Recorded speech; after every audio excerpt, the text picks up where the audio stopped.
That was a couple moments ago. So, Boater, would you be all right contributing and giving of your tongue and energies? Giving of my tongue, giving David. of your tongue, taste buds, and a whole digestive happy system. to. I mean, it would be cash money of you and very cool. Considering, so Durian candy, fake news, says Ham. Be prepared for the smell. It's the truth. Oh! Poor face. Okay, actually, hold it.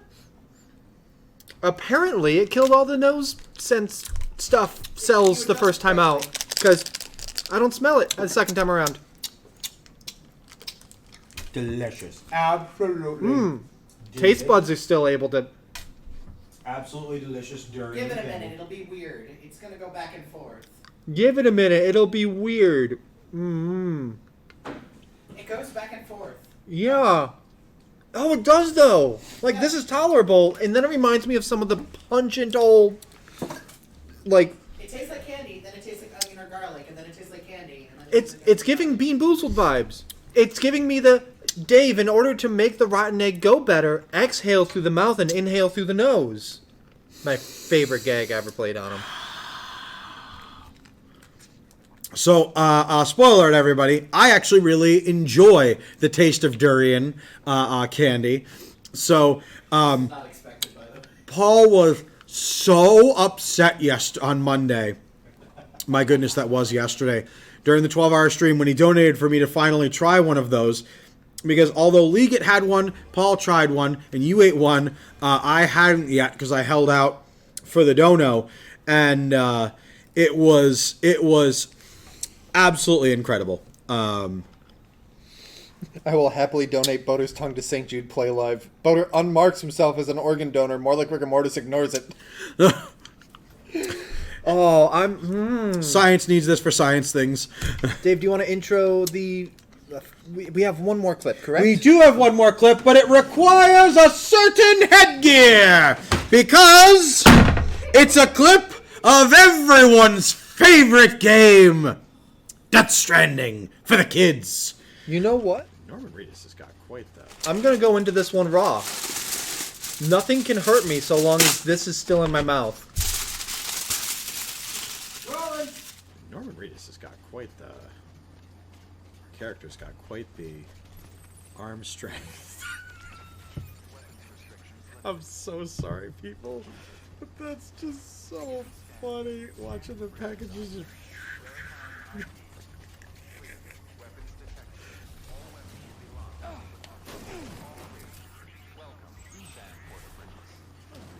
Oh, I bet that man could achieve escape velocity on the moon just with a yeet.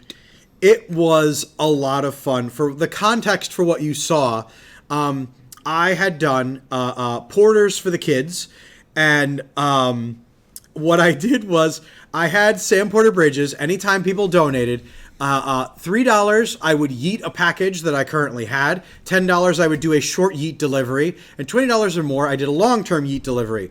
Well, Mike came through with a $50 donation, and I found out if you yeet an antimatter bomb, it destroys everything in the local area because it may or may not create a small black hole. And even though Sam can yeet things mightily and far, apparently the bomb was not yeeted far enough for Sam to ever survive it. So we didn't actually wind up completing that delivery, and instead I did yeet deliveries across the country. It was an absolute blast. It felt, I will say, it felt a little bad that Dream Memers voted and they did the Mario Kart stream while I was doing that one, so I didn't get to participate in all the shenanigans and chicanery. But I really appreciate people raiding into me after it was finished. So it was a lot of fun to see and do that. Wow, making Sam look like a FedEx delivery guy. A FedEx delivery guy with a gun. He was just like, hi-yerp, like... The packages yeeted so hard they bounced. So a FedEx delivery guy in Florida. Yes. Chris Cooper with the posture check and hydrate redemptions. Thank you, sir. I need something to rinse this out. Ugh, I'm not having a good time. very proud of all of us, and a special shout out to our good friend from Group 6, Leonard, who is now in the top 10 of fundraisers for Play Live this year. He Nice. did a stream where Mike and I got very intrigued because he was putting clown makeup on at the beginning of it. And then by the end of it, he had over $9,000 raised for St. Jude Children's Hospital. It was magnifique. That's awesome. Scott, you've done Group 6 proud. Our good friends and brethren at Epic Games need not to have been undersold. No, they always deliver the goods for us. First of all, in the fact that Fortnite's coming back, you've all been warned. It's coming back in potentially to one of my streams in the future because people blew through all the donation goals that I had originally, and Fortnite stream was one of them. But with that said, Epic Games was not to be outdone because they announced something else incredible. Yeah. Just for us, because right before press time, just as we were about to turn on the presses and have them start rolling out the papers for nerd glasses, they announced that Magic the Gathering Arena, the way you play Magic the Gathering's current and past sets digitally, is coming and now on Steam and available. It used to be its own third-party proprietary software, and it was bad. It was very bad. Oh, no. If you're like me and you don't play it every day, like our friends at Geek for All, and it needed to update, it would get to a point where there'd be too many things for it to try to the launcher to update, and it would just crash itself. Okay. So now that it's on Steam and will be on the Epic Games Store in the future, now that Epic Games has allowed it to be, because it was on the Epic Games Store, that's how they fixed their launcher originally, but now that Epic Games has allowed it to go to Steam as well, they are sharing the wealth, they're sharing the fun, and they're not making me reinstall a third launcher on my computer. Right. Because me no want to. It's on the floor now. Wow. This is for Boater, and you throw it on the floor? Is that a message? Is that a threat? That is how I feel that Disney treated its fans on Friday. Oh? I woke up on Friday to the news that Galactic Star Cruiser was going to be shut down at the end of September. Galactic Star Cruiser was the fully interactive hotel-like experience that cost $5,000 for 2 nights. But I don't ever have $5,000. The thing is, it's something that I would have absolutely wanted to do. I wish so much I could do it. But I have so many more things I could do with that money. For instance, a full week at Disney at one of the cheaper resorts is basically that much. Maybe a couple bucks extra.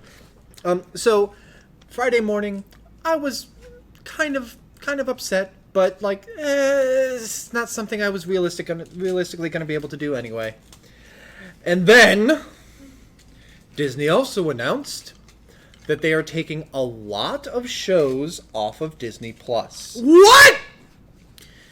You've been a streaming service for 10 minutes! Cool it, bros! The idea behind the streaming service was it'll be our entire catalog. It's up there the whole time. And now stuff like the documentary on the lyricist behind the songs of Beauty and the Beast and Little Mermaid. Even though the Little Mermaid remake is coming out Friday.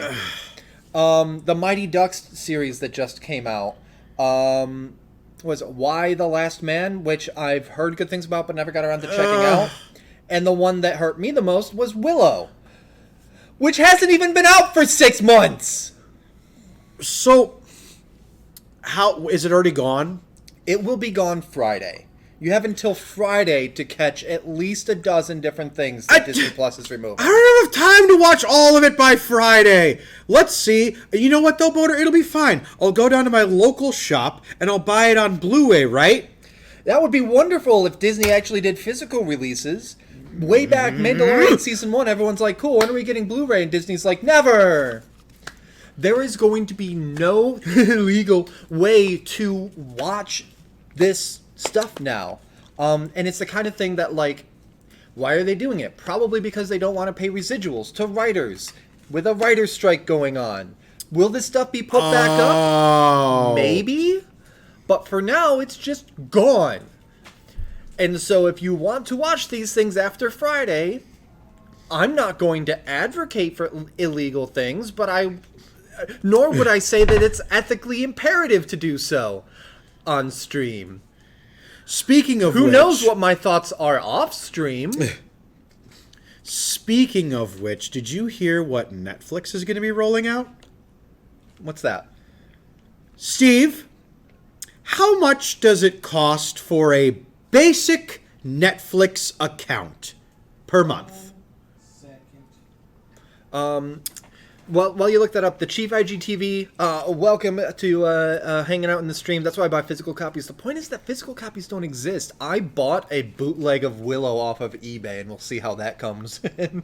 For the standard price with ads, $6.99. Standard price without ads, $10.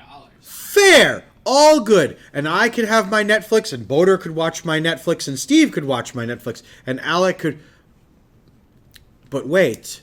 No, they're the first people rolling out that long-threatened. How much, after they roll out this patch, is it going to cost for me to have more than one account on my $6.99 or $9.99 monthly subscription? $7.99 per extra user. Per extra user. It's going to cost Interesting. more than the base subscription with ads to have a Netflix with more than one library and account and favorites list. I thought that was going to be per house. Is that per user or per household where they track like IPs? Profile that's on Per the- profile.